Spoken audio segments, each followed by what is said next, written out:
Apologies in advance. This is a very long story, and I'll try to be as detailed yet direct as possible. My wife, F32, and I, M27, experienced some relationship problems caused by an ex-boyfriend of hers that I believe to still be affecting us today. For some context, we first met when we were studying overseas and working part-time together at the same restaurant. I'm from Australia and she is from France. After a few shifts together, we became friends and then eventually started dating. I was 19, and she was 24 at the time. We dated for a little over 3 years before moving back to my home country, and 2 years after moving, we decided to get married. The problem started when my wife and I just got engaged. We decided to do the obligatory social media announcement posts informing everyone about our exciting news. Around a week later when I was sent a message request by an Instagram account I didn't know but saw that my wife and the person followed each other, so I thought it was one of her old school friends or something and decided to accept the request. By then, I had gotten over 100 messages from my wife's friends and family. I'd never met congratulating us, so I was expecting this message request to be more of the same. Instead of a congratulatory message and an introduction as to who they were, I was sent a bunch of screenshots of messenger chats that were in French and a message that followed saying that I should read these conversations to know how my fiancé is. I was feeling that something was a bit off but still believing that this person was a family member or friend of my wife that's English wasn't very good. I decided to translate the screenshots to be able to respond to them. Naively, I translated them to think that they'd just be some cute messages to only read that it was conversations between two people. The topics included the recounting of sexual encounters, the sexual acts that they had performed, boyfriends, and how inferior Asians guys are to white guys. I am Asian BTW. I sent a message back to the person asking who the messages were between. They replied, saying that it was my new SLT wife, and sent 3 sex tapes. I was in shock, and immediately, thoughts that she had cheated on me filled my mind. After sitting for a while and trying to comprehend what had happened, I decided that I would watch the videos to try to see if it is actually my wife in them. Later that night, after my wife had fallen asleep, I decided to watch the videos believing that there would be no way that the woman I had been living with for 5 years could do something like this. But to my disappointment, I confirmed that all videos were of her. The first 2 of the videos appeared to have the same guy and the third video and a different guy. To say I was furious was an understatement. I had literally watched the woman I wanted to spend the rest of my life with fucking not 1, but 2 other guys. The most painful and infuriating things for me was seeing her acting in ways she never did with me and also doing certain sexual acts with other guys that I really wanted to try but she downright refused to do with me even after 5 years of dating and a proposal. I decided that I needed to confront her, thinking that she had cheated on me with a bunch of other guys. I wanted her to explain to me why she did it.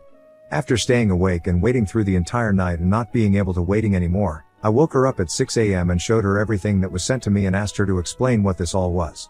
She immediately started hyperventilating, then began to cry. She kept repeatedly apologizing and begging me not to leave her and was like this for a good 10 minutes. After managing to calm her down, she explained that she never cheated on me and these videos were taken before we had met and that she didn't even know these videos existed. She also tried reassuring me that the messages were between her and her best friend and they would share everything about their lives with each other. She said the things they talked about were from so long ago that it felt like a different person had written the messages. She kept repeating that the things she said in those messages made her feel deep shamed and regret. It was so embarrassing to her that she ever acted and spoke like that. To try proof she wasn't cheating, she showed me the chat history between her and her best friend and found the exact same sections of the conversations in the messages between them and saw that they were from long before we had met. She also explained to me that the guy who sent me the message on Instagram was her first boyfriend from high school in France. He was apparently very emotionally and mentally manipulative during the time they were together, and for her to get any sort of affection or praise from him, she would do what he wanted and let him do whatever he wanted to her. She said she didn't understand how he was able to get the screenshots or the sex tapes that he didn't even take. We eventually came to conclusion that he had hacked into her account somehow. She said that the 2 guys in the videos were short-term Korean boyfriends from when she first moved to overseas. To say I was relieved was an understatement, but I still had the feeling of disgust when I looked at my wife. Over the next few months, I tried pretending that everything was okay, but I couldn't get over what I had seen. She was a completely different woman in my eyes. I know body count shouldn't matter, but reading the messages how many guys she slept with really bugged the shit out of me. We had told each other our body counts in the past and I wasn't bothered with it at all. She literally could have told me any number and I think I would have been fine with it as long as it was the truth. But now that I know that not only did she lie about the amount of men she had been with, but the fact that half of those men were guys I knew quite well and considered friends destroyed me. I eventually told her how I felt when she blew up at me one day for not wanting to have sex with her. She started crying again and asked if we should cancel the wedding. I said we should consider it but not act on anything yet, hoping the way I was feeling was just a phase and that I would eventually get over it. The last thing I wanted was for my friends and family to ask why we're not getting married anymore and me having to explain the things that happened.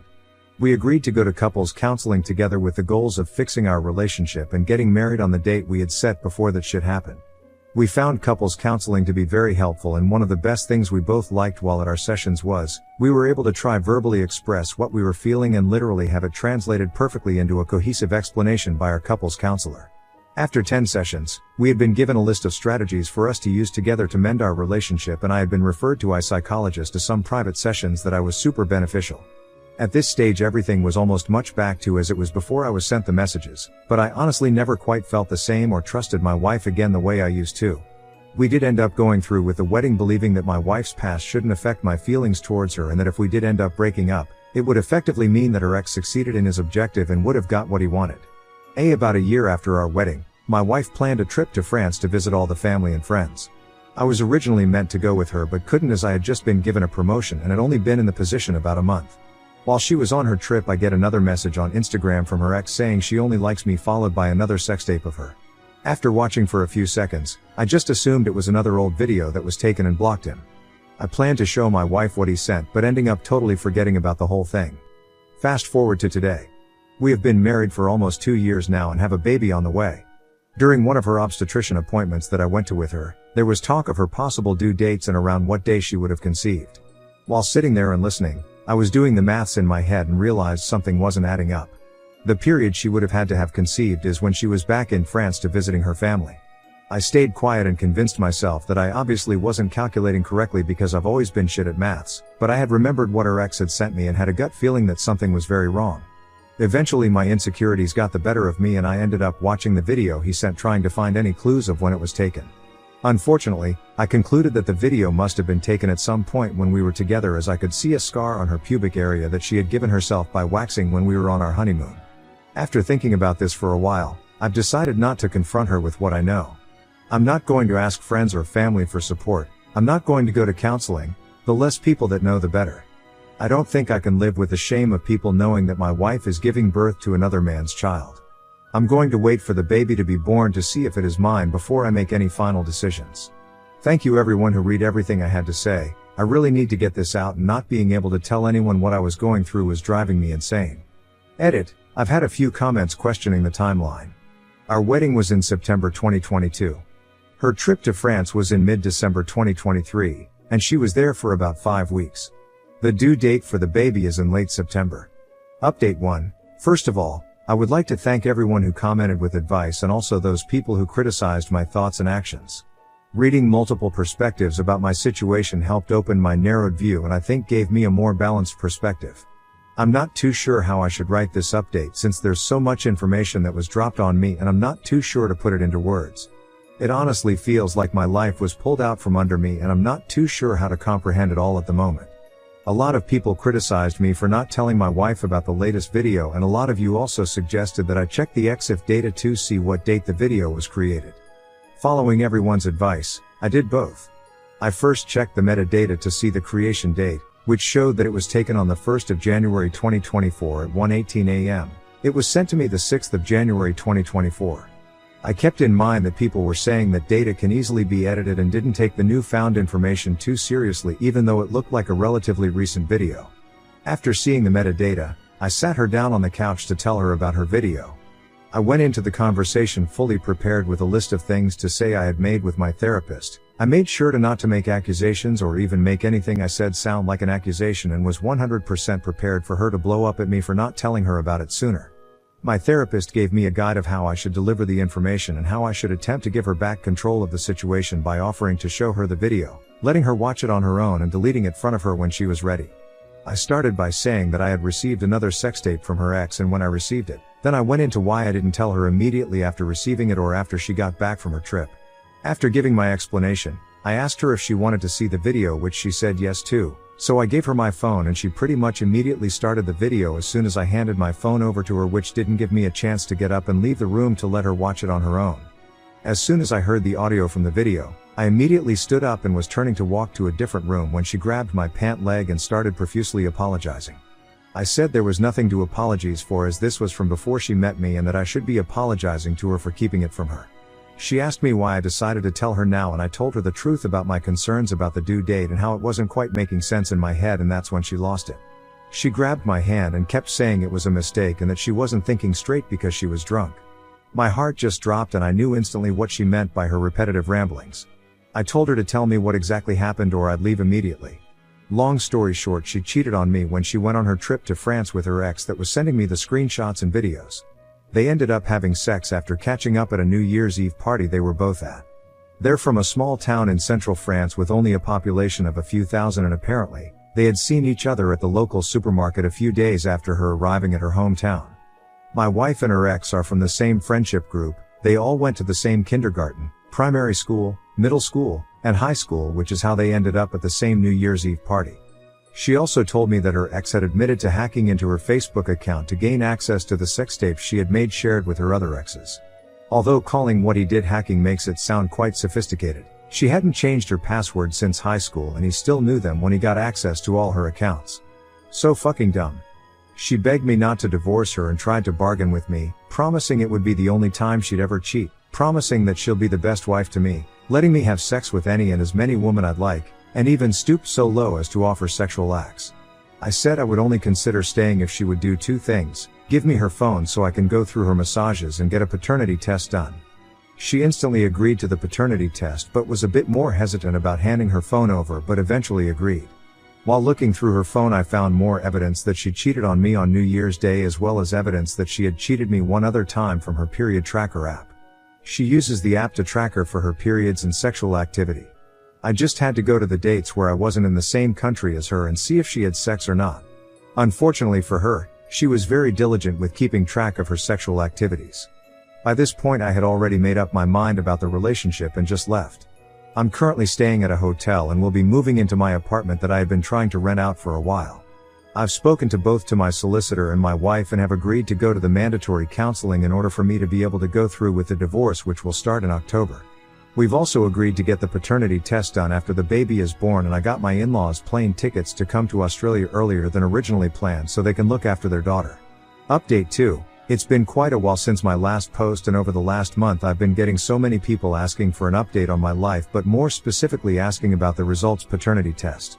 A lot has changed since my last update, especially the living arrangements with my wife. I can happily say that I am the father. I was with my wife in the hospital birthing suite when my son was born and stayed with her the 5 days at the maternity ward. We got a paternity test even though I was fairly sure that he was mine when he was born. He looks a bigger-eyed version of me when I was a newborn. About a week after getting the swabs done, the positive parentage results came back. Before my son was born, my wife and I had been living separately, with the only having interactions us having would be her sending me daily messages wishing me well and wishing me good night. After my son was born, we were still living apart, but I would go over every to help feed and change him. We still had minimal interactions and would only really talk to each other once a week for our mandatory marriage counseling that we had go to in order to get a divorce. We had seen psychologists from 2 different clinics and I felt like they were both trying to gaslight me into thinking that I was being unreasonable for wanting to divorce my cheating wife, and one of them had even said that I shouldn't expect a modern marriage to be completely monogamous in this day and age. The first sessions of counseling at the first clinic seemed pretty standard. A lot of telling each other how we feel, with the counselor in the background only speaking when providing prompts to get us talking. If the counseling session continued as it was, it would have been fine, but as soon as she suggested that we should accept the idea of bringing other people into the bedroom to better understand and connect with one another is when I started looking for different psychologists. The second psychologist we saw spent 2 sessions trying to convince me that it's normal for married couples to have sex with people outside of the marriage, and that it would be selfish of me to make the baby grow up without a father figure in the home even if he isn't mine. This was before we got the paternity test results back. From that moment on I decided that there was no point to me going to marriage counseling. I told my wife that I'd put the divorce proceeding on hold only if she agreed to sign a postnup, which she immediately signed as soon as I gave them to her. My plan is to just wait a year before filing for divorce without any restrictions and bullshit mandatory marriage counseling, and now at least my assets are somewhat protected. Currently I have moved back in with my wife but are still sleeping in separate rooms. I decided to move back in just to make it easier for me to spend time with my son and to also be able to look after him when my wife and her parents need a break. After being with him for what is almost a month now, I decided that I would be physically present in my son's life and help raise him. I believe that it is my duty as his biological father to give him the best life possible no matter the discomfort I feel of having to interact with his mother. What I am trying to think about now is how that is going to possible after the divorce and how that will impact his emotional and mental development. Are there other people out there who are able to raise their children this way, and if so, how are you coping with the arrangement? And thank for all those who are concerned about my love life, but nothing is happening. I haven't though about dating or sex since finding out about my wife's cheating. Edit. I'm still going to get a divorce. I'm just waiting until the courts allow me to file for a divorce without having to go through mandatory marriage counseling. I have also made my wife sign a post-nuptial agreement so I can save as much of my assets as possible when we do divorce. Comments where Op has replied, 025019, and has she continued to have interaction with the AP since you discovered the affair? Oop, she said that she's cut all contact. Doesn't matter to me anymore, to be honest, damage is already done. He can have her. Basic Satisfaction 35. Does she try to interact with you in the house, or is it only small thing about your son? Oop, she does try to talk to me all the time. She's also tried 2 times to get intimate with me,